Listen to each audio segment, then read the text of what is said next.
Okay, we'd like to welcome you all to the March 17th Placer County Parks Commission meeting at 5:30. So we're glad to see you all, and let's lead off with the flag salute.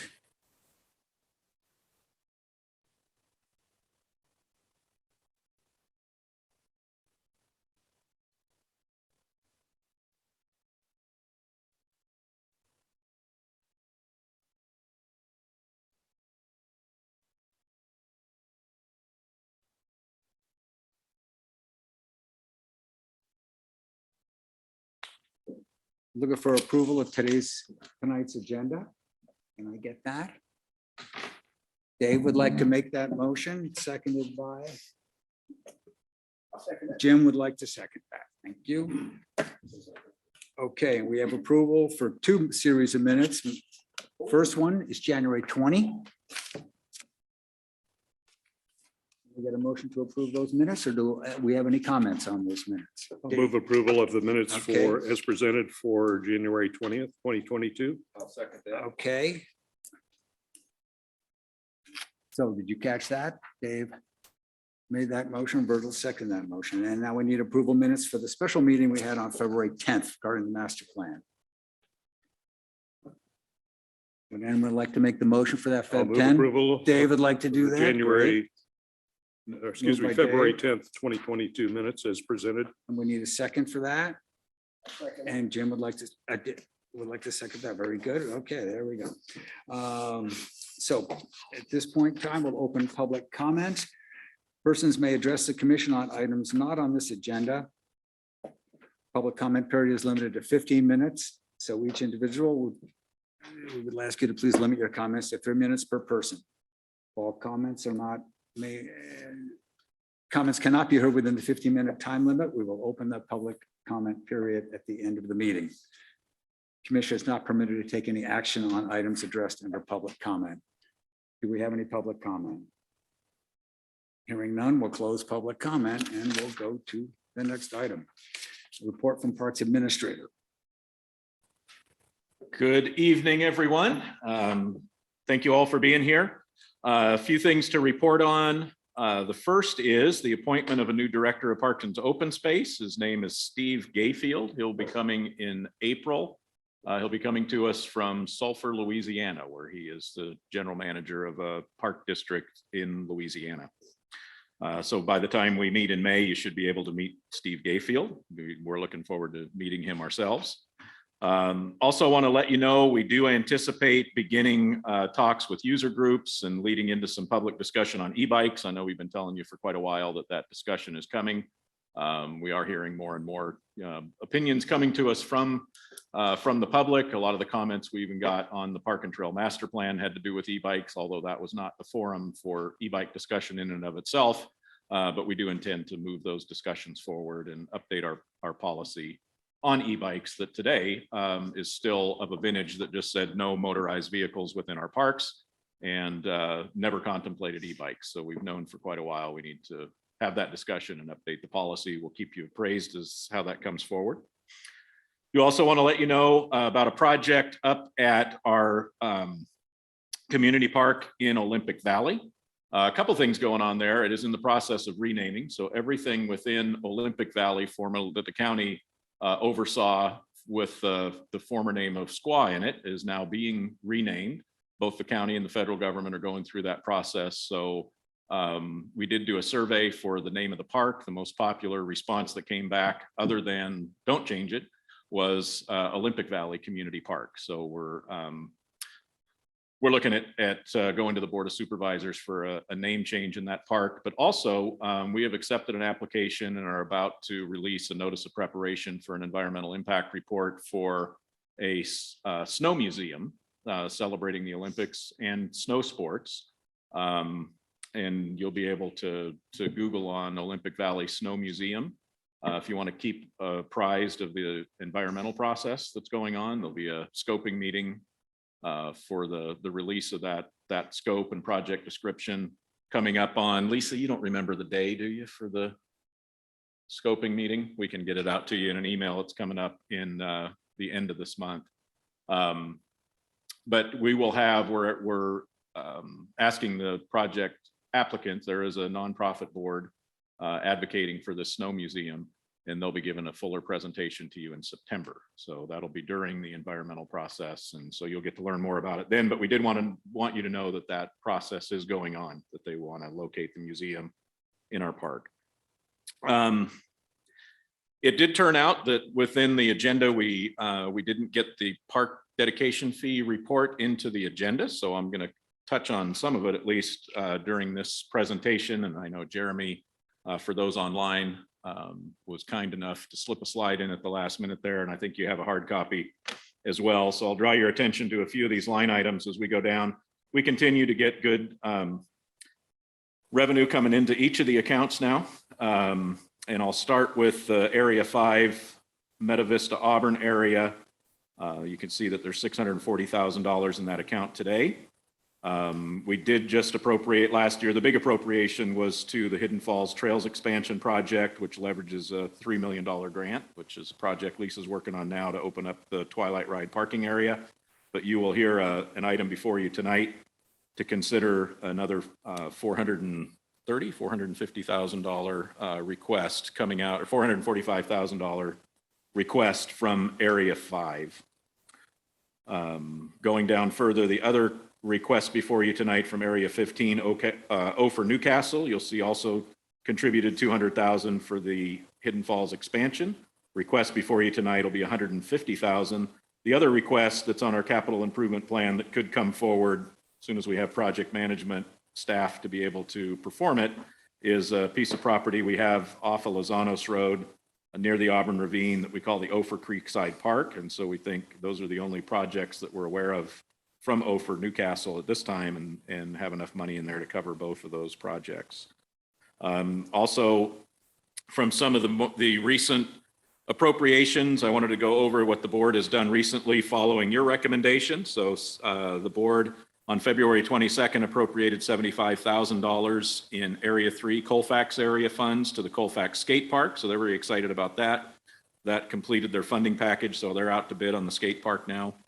Also, Forest Hill Park improvements, an allocation of $126,000 from Area 4 for all of the capital improvements that you heard about at your last meeting for Forest Hill. The board approved that.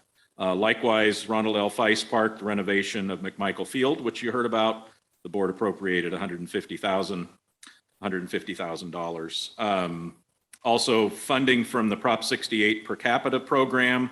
North Star Community Service District received $177,000 from that program that they assigned to Placer County to combine with other funding for the Martis Valley Trail. We're excited about that. You got to tour Martis Valley Trail last fall, and it will be paved out and completed between the town of Truckee and North Star Drive this fall. So hopefully we'll get a chance to see, maybe even ride on the completed trail. And with that, those are the items that I wanted to go through. That's the end of the Parks Administrator's report, unless there's questions.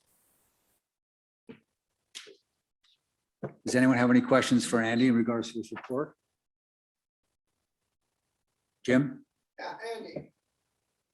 Yes. Andy, is there any word on what's going on at Bear River Campground and the fishing access and all that? I'm sure you've heard from Frank Mann more than once since the last meeting.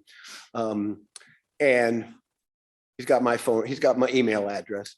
And I thought, I don't know. I know that last night you were to give a report at WACMAC. Mm-hmm. And I just didn't know if there was anything new that we should know. Indeed. So Bear River Campground will remain open this year for day use, morning to sun up to sundown. But there will be no overnight camping this year. We have begun to engage the State Department of Fish and Wildlife, who owns the property. It's a 200-acre parcel. It's owned by the state. The county has maintained it since the 1960s. Our operating agreement runs out at the end of November. It has been closed to camping since the river fire of last August. The state has told us that they want to be involved in discussions about the future of the park and the reopening, particularly of camping. So we're re-engaging them. We're going to get a kind of a framework discussion together with the state, and then planning later this summer to have public meetings on the future of Bear River Campground. So what it would look like just in what amenities and what activities are there, and discussion with the state of who's going to own it and operate it and pay for it. So we have told the state that even though we've operated it since the 1960s, but we really are not in a position, the county is not to pay full freight for that operations going forward. So we're really looking for a partnership operation if they're interested in continuing us as an operator there. So a lot to be talked about at Bear River. That's where we're at. We'll keep you posted as those discussions mature. All right, thank you. Any other questions for Andy? No? I did find one other item, as Ted passed me my notes that I misplaced over there that I was gonna bring up as part of this report. Bids came in on the Dutch Flat restroom. We had an engineer's estimate of $175,000. They came in high, which is not too unexpected for a place kind of as remote as that and a kind of a niche, smaller project. You know, that just tends to drive costs up. And it came back at least of 208. So in that case, I do anticipate we probably will need to reach into the Area 12 account, Dutch Flat park fees to make up that differential, so that we can issue that construction contract and get it done. It is matched with $140,000, I believe, in Proposition 68 per capita funds. So we do have deadlined grant funds for that project. So we do need to issue it and get it built. What contractor got that bid?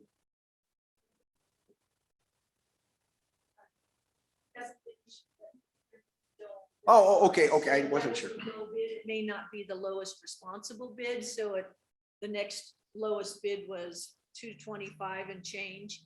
So there might, that may not be what we end up with. So I'm still waiting to hear from procurement. I'm learning about this process, so I'm kind of curious. Thanks. Sure. So would that variable have to be made up from Area 11's, Area 12's remaining 45,000? You know, we'll take a look around and see if there are any other sources. I'm not aware of any other sources that would be suitable to backfill that difference right now. So I think that Area 12 is where we're looking, unfortunately, because we'd love to be able to use that for other projects in the future. Normally, we do go to the local municipal advisory council and to your commission before we ask the board to appropriate those funds. But given we have a bid on the table and there is a deadline to enter into a contract after a bid is received, we may just have to ask the board to appropriate those funds to make up the total funding needed. Gotcha. So in other words, what kind of growth is going on in Dutch Flat right now? Okay, so that would deplete that fund to zero. But then there's not much except the pool. Okay, so you're good to go until we're all dead. All right. Any other questions for Andy? I've got a quick one, Andy, relative to, you mentioned about the future discussion about e-bikes. Have you bumped into much information about what other communities are doing in rural, environments? Indeed, yeah. In fact, for example, the Tahoe Regional Planning Agency sponsored a study polling each of the different agencies around Lake Tahoe, which is the most complex mix, 2 states, multiple agencies, federal, state, local, and did just publish a report a couple of years ago, but just talked about all the different policies that would have to be negotiated for all the trails up in Tahoe that run into one another. It's not going to be an easy discussion, unfortunately. That somebody's not going to be pleased, but that's why we need good input, good public process, and try to make as good a decision as we possibly I mean, can. there's got to be some other communities like Santa Cruz or something. They've got policies in place already. That's right. We've And looked then we at, can benefit from the experience of, okay, this has been happening for 5 years. Is Right. it working or not? yeah, East Bay Regional, we just got their policy. So we're looking into a Yeah. bunch of Yeah. applicable agencies like ourselves. Thank you. And when you mentioned the snow park in Olympic Valley Park, is that what used to be called the Olympic Museum?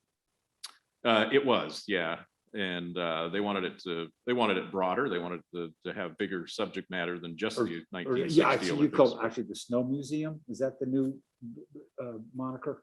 It is, and Olympic is the O in that acronym, and I'm trying to remember the rest, but it's basically winter sports all Oh, together. snow is an acronym for something else. It is, yeah. Okay, I got it. I think that's all I've got. Okay, so if have exhausted that topic, let's jump to the first action item. Park dedication fee request for Newcastle Elementary School improvement. Elementary school field improvement. And for that, we'll turn over to Dan Fawner, our Park Superintendent, to begin the presentation. Good evening, Commissioners. So last summer, I'm just going to start off with a little background. Last summer, we met with the folks from the elementary school. So Denny Rush and Sue were both there. We also had Supervisor Holmes was there. And we had some folks from Loomis Youth Soccer. And this all started because there's there was a lack of fields in the Newcastle area for youth sports as well as just general public use. And so they brought that to us. When we all came together, started talking about options, and we came up with this plan to use some park dedication fees from Area 15 for Newcastle area for renovation of the old soccer field at the elementary school in Newcastle. So it's roughly about 2 acres. The intention is for the school, the community, and local youth sports are going to use it. It's going to have reservations are required. The public field use will be only off after school, obviously not during school hours. And then the construction will be by my staff, the park staff, utilizing our low water use hybrid Bermuda grass. And the plan is, if approved, to have it completed for in the fall when the school opens. The kind of intended use for the field, and it's just going to be a grass field at this time. Down the road, the school may look to do improvements, trees, walking path, benches, whatever they want to do down the future. But for our portion of this, we're asking for $150,000 out of Area 15 to essentially do the grass and an irrigation system. So they have access to 4 minus inches of water, I believe. And so we're going to utilize that with the low water use hybrid Bermuda to make efficient use of our water, basically continue with our water savings program. Let's see. It'll support a full-size soccer field or several like U10, what we call U10, U11. They can do those cross-section like 2 or 3 fields. It can also be used for a community event. So it's not, the school gets a benefit of having an actual grass field to play on for starters.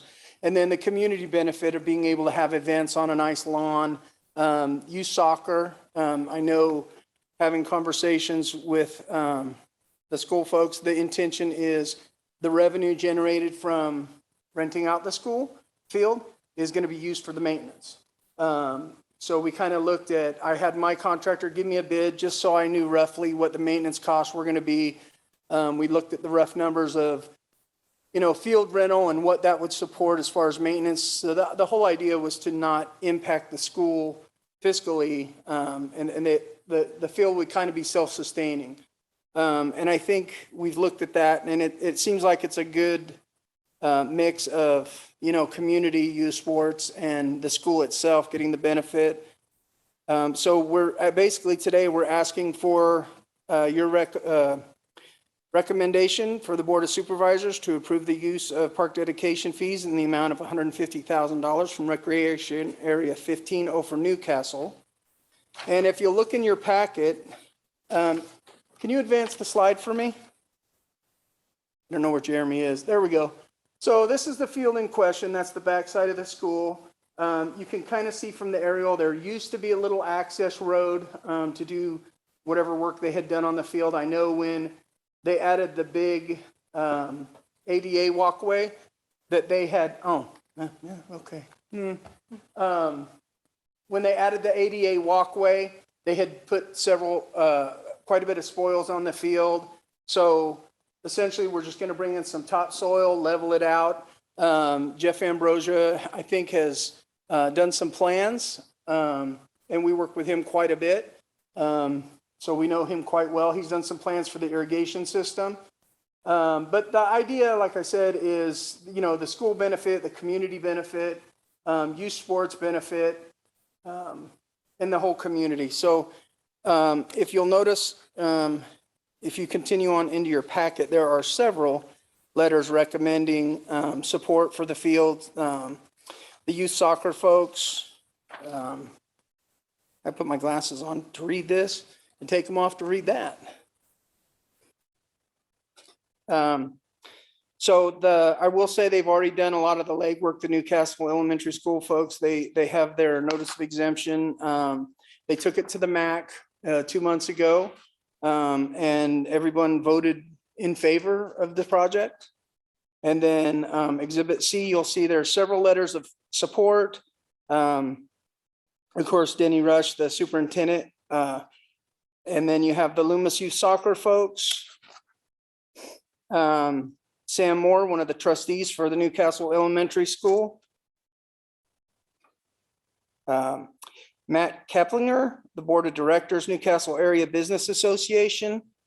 And I did not see it in here, but I know Supervisor Holmes also wrote a letter of recommendation to approve the project. Steve Peck, yeah, he did come last time. So, and there's some more information about the field and a little bit about the project, but I wanted to stop talking now and see if anybody had any questions, because there's a lot of information in here for you guys to digest. Dan, how level is that site now? It's actually fairly level. It's not too bad. I think when we took a look at, we actually had an engineer's report as well, didn't we? They took a look at it.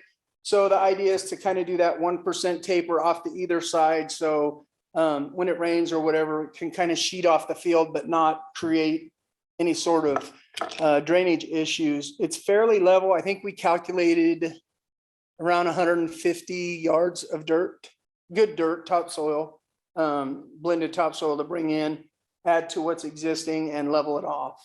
We actually, our field staff have a laser leveler for the tractor.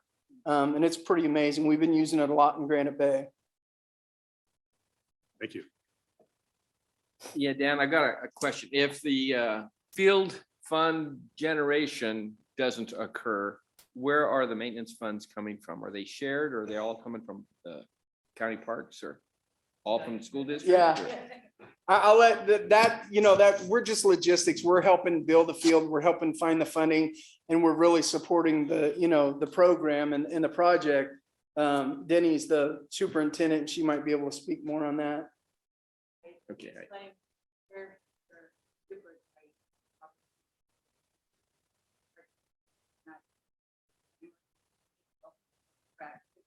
Hey, Denny, I don't mean to interrupt, but we are recording. If you are willing to step up there to the mic to be captured, appreciate it. Thanks. I'm a superintendent. You always want the mic. So what I said previously, we're very excited about this opportunity for our community as well as for the school. We are fortunate in this area that we have families that are interested in outdoor activities, sports, things that are really healthy and good for our kids. Give them good, healthy, positive activities and ways to spend their afternoon. So the funding, should we not generate enough in field use fees, and we think we will have more requests than we have daylight hours to accommodate, just by virtue of the experience we've had so far. When you look at that, or a little field up there with the patches on it, it gets all the use it can handle. So having a bigger field that can serve more kids will be very helpful. But ultimately, the district would be responsible for covering any costs that are incurred in maintaining the field. And I think outside of the district funds, our community would rally in a hurry to support the field. Thank you. And just to add to that little note, we've already had a commitment from Loomis Youth Soccer that they would look at least 1,000 hours a year of rental time. And their anticipated rental use alone would cover the cost of the maintenance that I was given by my contractor. So So I don't really think that's going to be an issue. If anything, the first year might be, but fortunately, the field will be done just in time for soccer. So that's our hope. Any other questions? Was anybody at the MAC not in favor? In the Everybody, public? no, that was 5-0. Everybody voted to approve it. And the public that was at that meeting? I wasn't there because I was here. Oh, Yeah. great.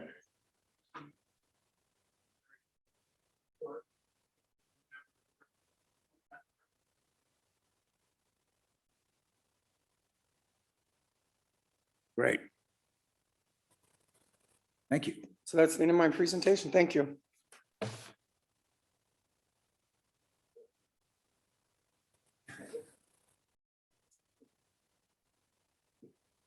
Along those lines. Anybody adverse if I open public comment specific to this issue at this point in time, so that person can speak? Yes, sir. Public, yes. And I was at the MAC meeting there, so, and I did, I'm one of them, put the, one of the letters of support in there for you. I'm Steve Peck. And I'm really invested in this field. I want to take an opportunity to talk for I'm just a sorry, could couple you state minutes. your name for the record? Steve Peck. I'm sorry, I missed it. Thank you. Yep, no problem. So basically, I was a member of the local soccer club for many, many, many years as a coach and as a board member and as the president there. And have had my 3 sons go through the program, and we've used that field over a long period of time. And so it's pretty near and dear to me, because in the year 2000 is when it fell into disrepair. Essentially, it was owned by PCOE at the time, and we had not only a soccer field, but there were baseball backstops there, full-size ones. There was a snack shack there. There were bleachers there. So this was a fairly well-developed parcel. But in the year 2000, the drainage system had failed, and there was basically it flooded the field, and they were unable to keep that going. And so, essentially we ended up with cattails on the field, and within 2 years, it was basically unplayable. And so since then, other things have happened, like a couple of buildings were built, which encroached in that general area. And so the backstops are no longer there and things like that. But it was a very well-developed area there. And so I'd really like to see that come back to, what it looked like before, and realizing that, I don't think the impact to the local area for traffic and things like that will be a problem, because it was fully developed. And I should know, because I actually live on Kentucky Greens Way, that little road that goes there. And I've lived there since 1996. And so I've never seen traffic issues or any problems with that particular area. So anyway, I would, I'm a real big proponent of this. Unfortunately, my kids are long gone, so I won't be having anybody playing there except for maybe me and the dog once in a while. But I think it's a great project. It's really hard to find flat usable area in the foothills. And so it just seemed like a shame for me to drive by every day and see that, kids and people ought to be using that. So I fully support the project, and really am excited about the opportunity for this to come back to be a real use for the community, and also a use for the school. Thanks. Thank you. Comments on this? Hey. Commissioners? Well, a question for county staff. This gentleman mentioned that the field failed because of a drainage issue. Has that drainage issue been taken care of? So as I discussed a little bit, but I didn't touch on it too briefly. If you see the big zigzag ADA improvements they had to make when they did a lot of that, all that spoils went under that field. So it now sits substantially higher than it did when that originally happened. I don't know exactly how much higher, but I know it was quite a bit of spoils. And having walked that, it's dry as a bone. There is a canal over there, and that's what feeds the front pond, and that's what we're going to tap into for our water supply. But I think it was about 4 feet below the top of where the playing surface is. So Unless we had some serious exponential flooding, I think it's pretty safe. I know it's kind of out of order.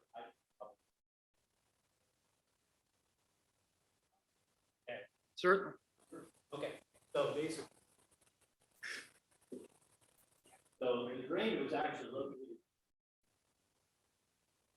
It's all been regraded, all fails, channels. Weren't there with water flows around. I don't think. That was.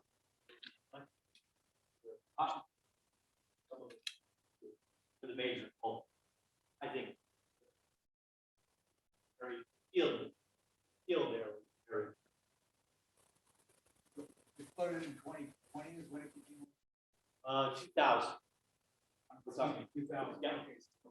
I've only been there since '96. Like, site, and then about 2000. They basically couldn't dig the roots out of the drain.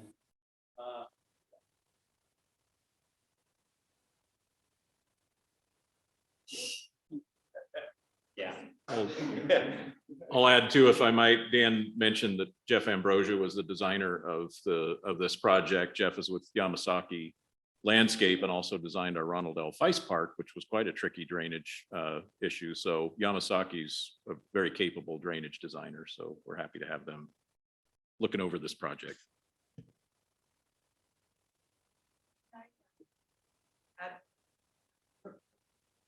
Yeah, at the time it was owned by Placer County office.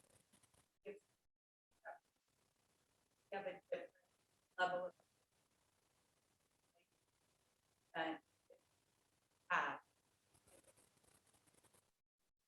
Exactly. They had no desk. Out across.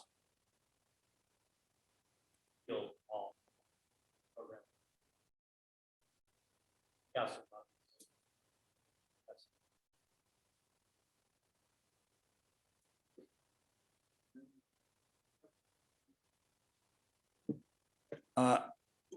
Is the existing field to the right of it on the screen, is that being currently rented out at all or no?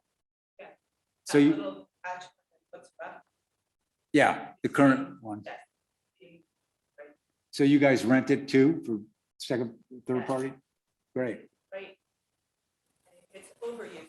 There's nowhere else to go. Great. So there's a, Yes. I know that.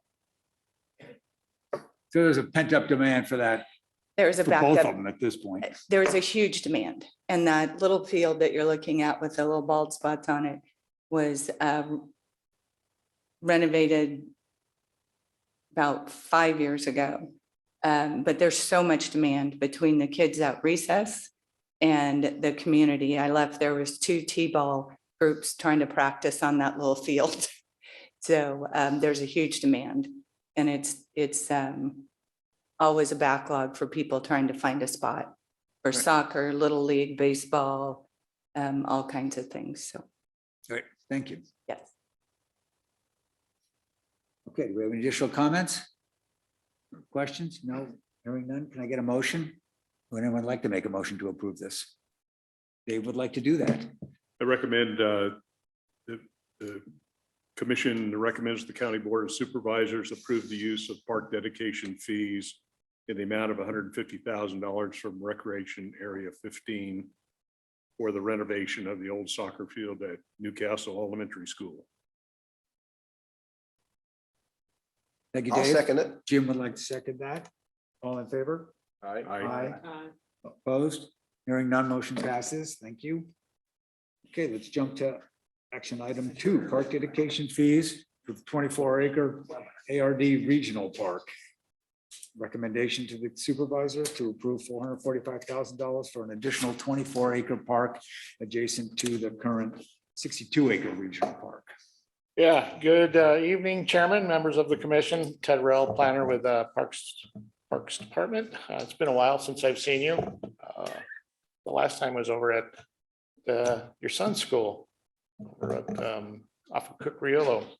So I wanted to jump in. So the previous project with the field at at the Newcastle School. And this one we're presenting for the 24-acre park, our requests for park fees. So I just wanted to give a quick rundown of the park fee program that I manage for the department.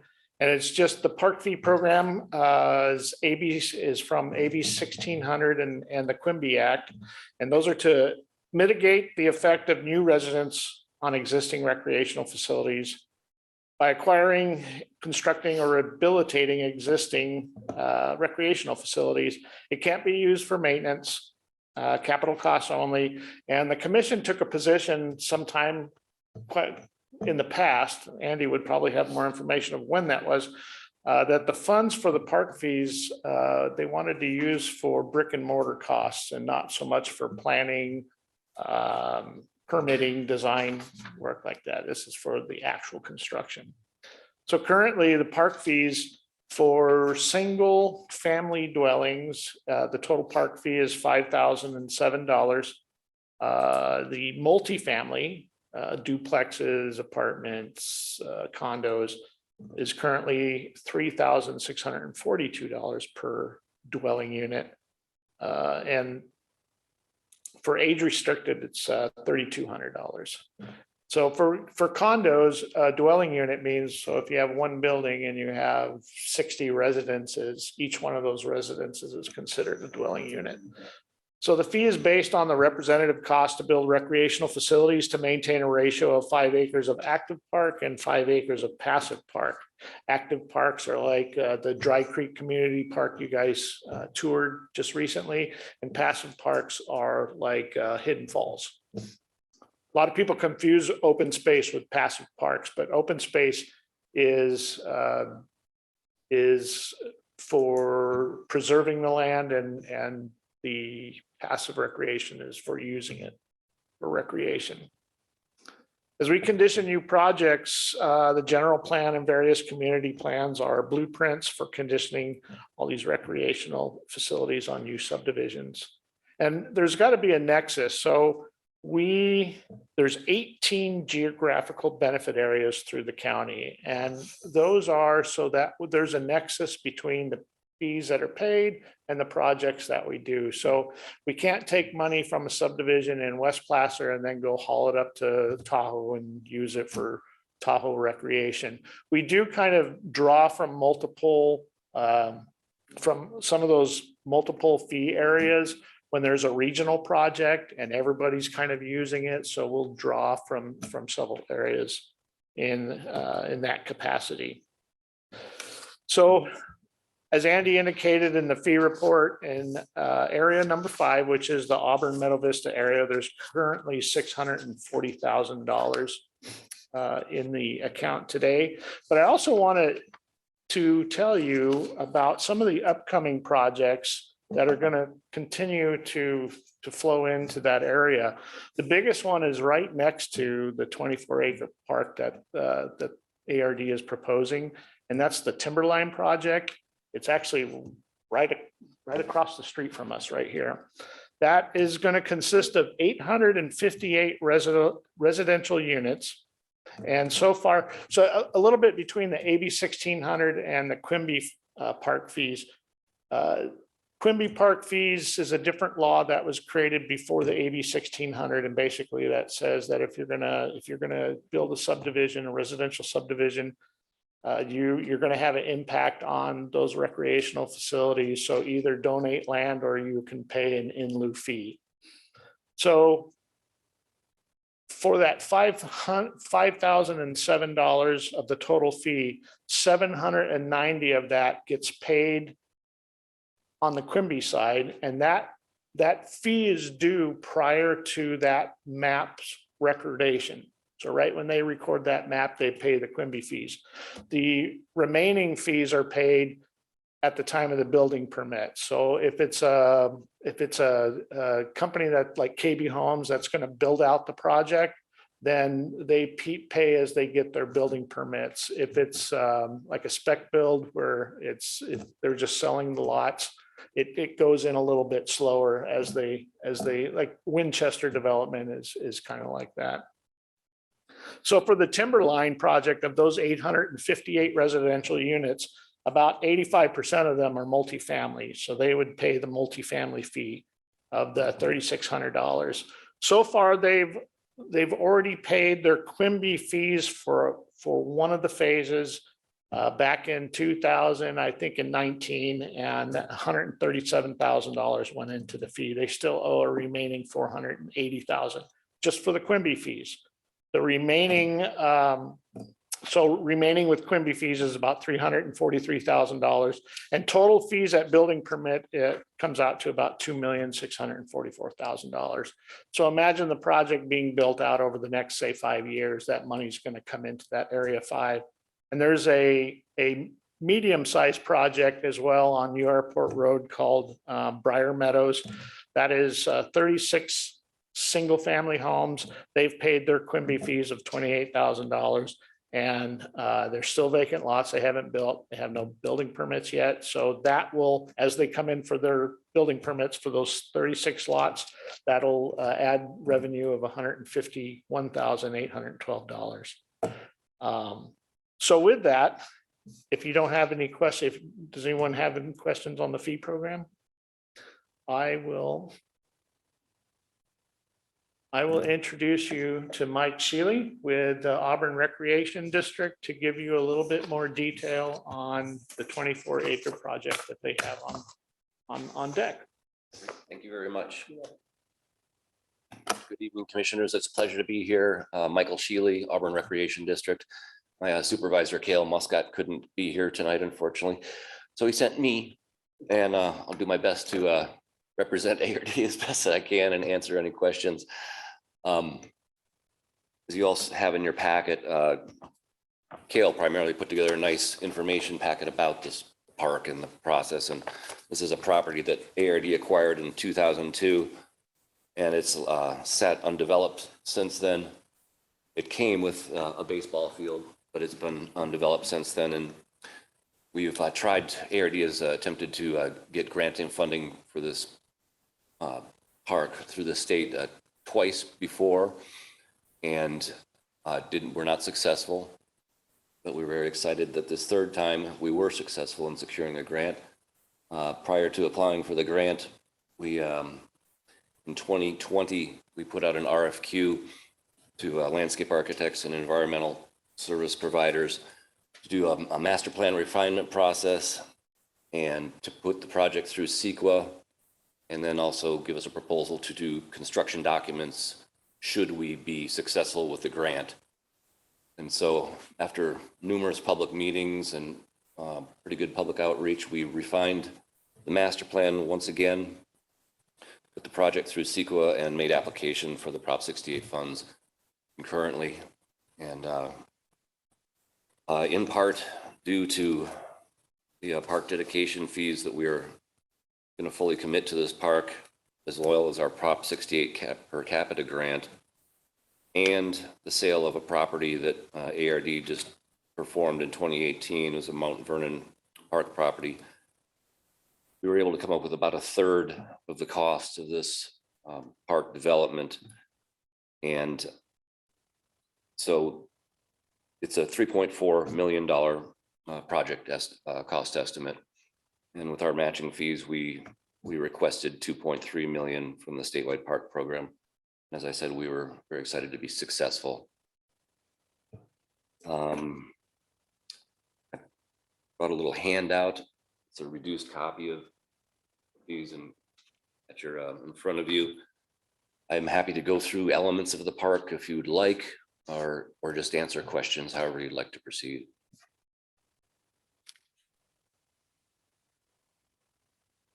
Anyone have any questions for Mike?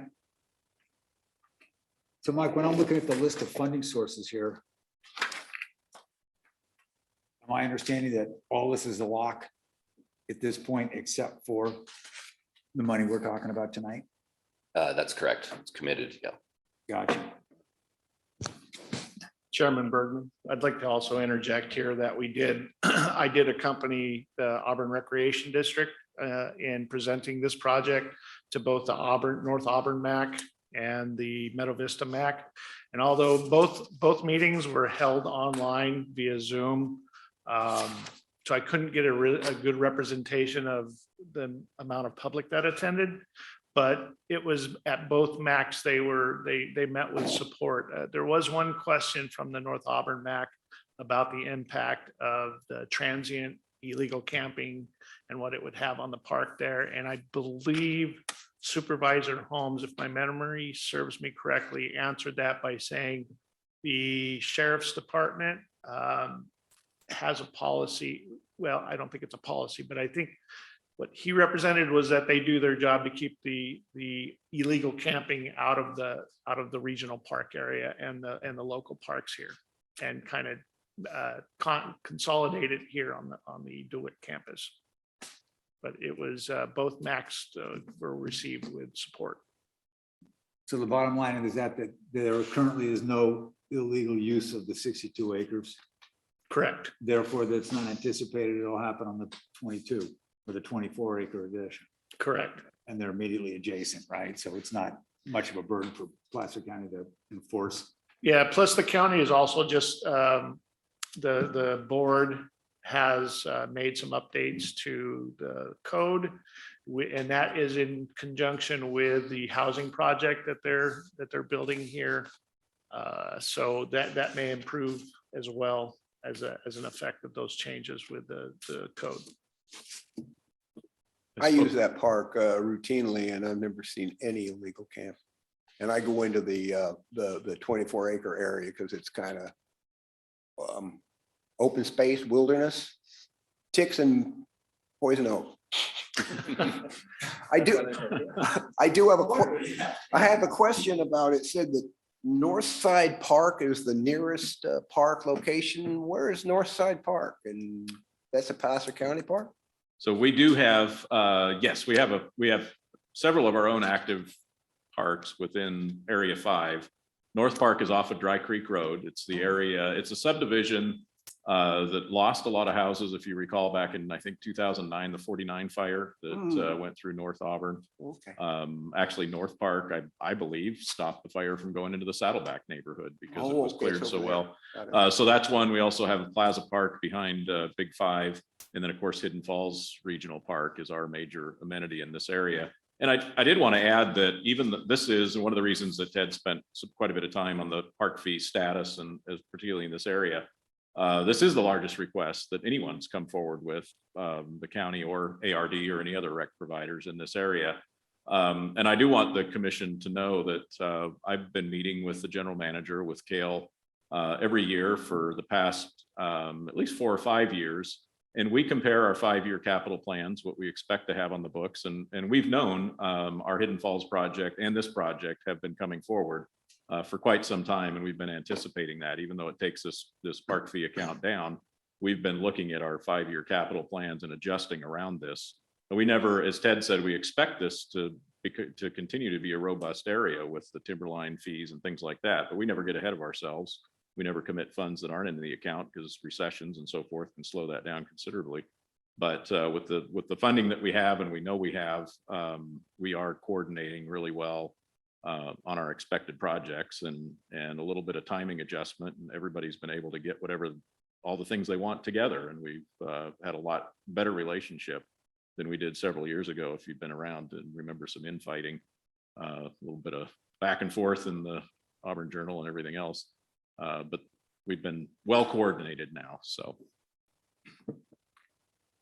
Is my takeaway accurate from Ted's presentation? My takeaway was, yes, this is a large request, but don't be overly concerned about that because of all the development that's about to happen.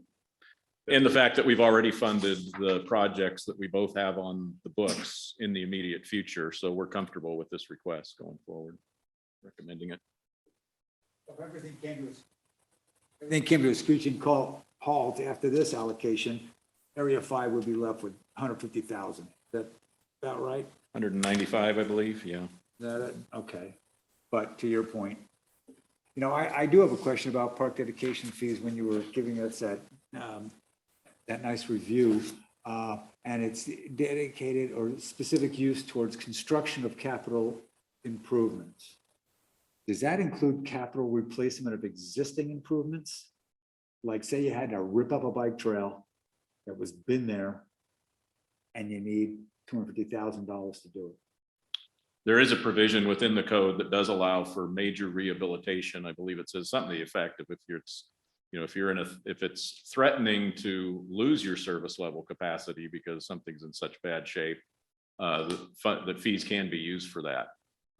We try to be pretty cautious in how much, because there's always, it's hard to get money for rehabilitation. And so there is a draw to the park fees, and it's not their primary purpose, but we have funded several things. We allocated $50,000 to Tahoe City PUD for rehab of their class 1 trail a couple of years ago. The Truckee River The Trail. Truckee River Trail, ARD, we used some park fees to replace the roof on their gymnasium.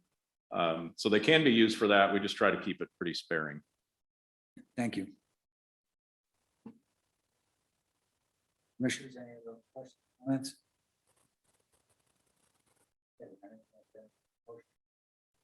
Sure. I move that we recommended the County Board of Supervisors to approve the request by the Auburn Recreation Area and Parks District for park dedication fees for Recreation Area Number 5, Auburn Meadow Vista, in the amount of $445,000 for the development of the 24-acre undeveloped property into a park to supplement the existing 62-acre regional park. And I think it's important that land just sits there, and except for like a obstacle course, it's not really being used, like I say, except for the ticks and the poison oak. I'll second that. Okay, so we have a motion. Commissioner Ricker, second, Commissioner Anderson.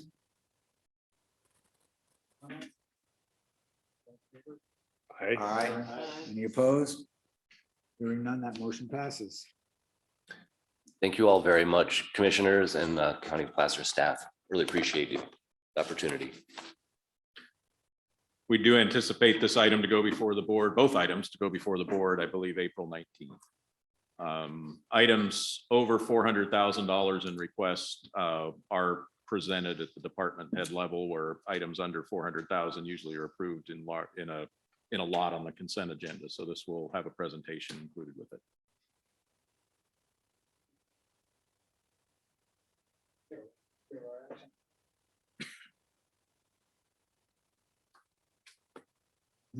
Commissioner comments. Do we have any commissioner comments?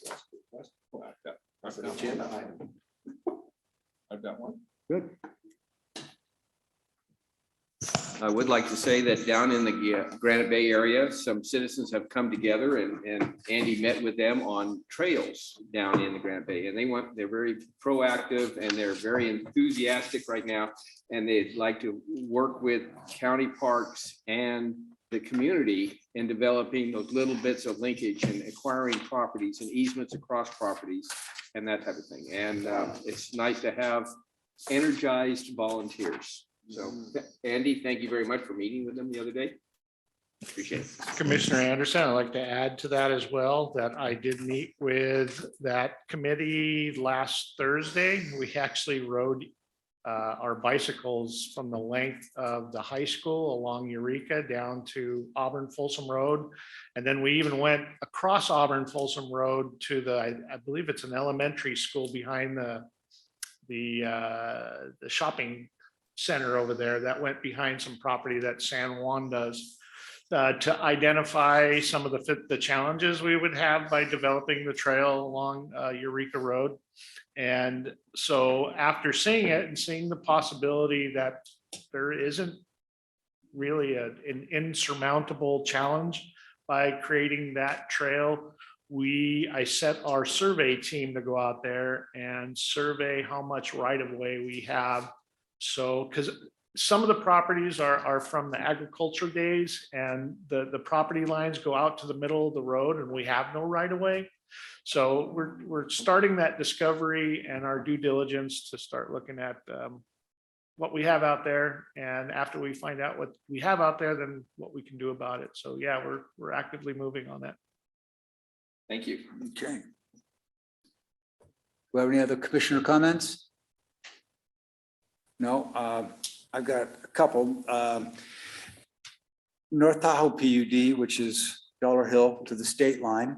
not including Tahoe City, has a boat launch ramp that will probably not be operational this year due to low water, because snowpack is not, no, if it doesn't pump up pretty quick, that will likely not be open.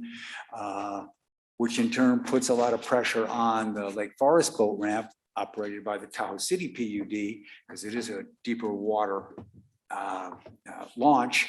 That same situation last year where they had quite a bit of issues with on-street people, private trailer parking, safety issues, public access, all this stuff. And there is also a campground right along that road in immediate proximity to the boat launch that last year they introduced the idea of, we've got to put these trailers somewhere because they can't park on the road. And they have been, let's see, what is it?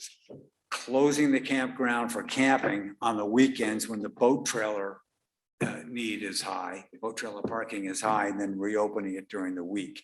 Also, they had an ordinance on the books limiting commercial use of the boat launch area at Lake Forest, particularly for boat rentals and that kind of thing, where some of these guys would basically tie up the ramp by virtue of having customers meet them there and acquainting them with either the boat rental or launching on a little party boat or something.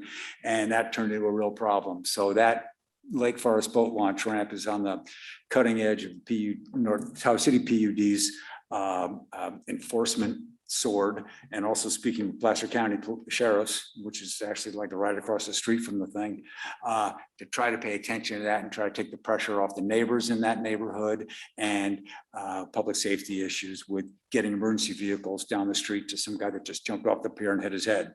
So that's kind of what's cooking this year. If it doesn't snow between now and then, they're prepared to deal with the pressures that they bumped into last year. So that's it for my comment. Do we have anybody else? No? Okay. Any other public, should we reopen public comment? Do we have anybody who's shown up? Would you like to say anything? No? Okay. Okay, well, any other issues? If not, we need to discuss the next month's meeting. So Thursday, May 19th, Forest Hill Memorial Park Tour. So I will prepare for that.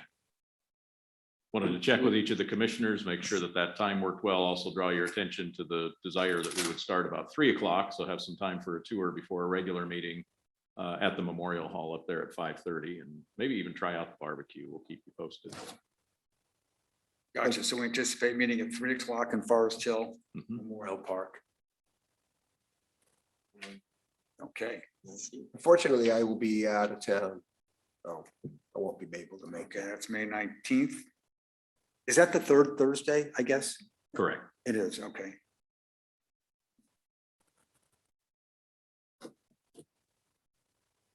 Okay. So I guess that, does that wraps us up for tonight? Knock this day out. Oh, there you go, 1 hour. Holy Toledo. Okay, well, meeting is adjourned. Thank you all very Thank you. much.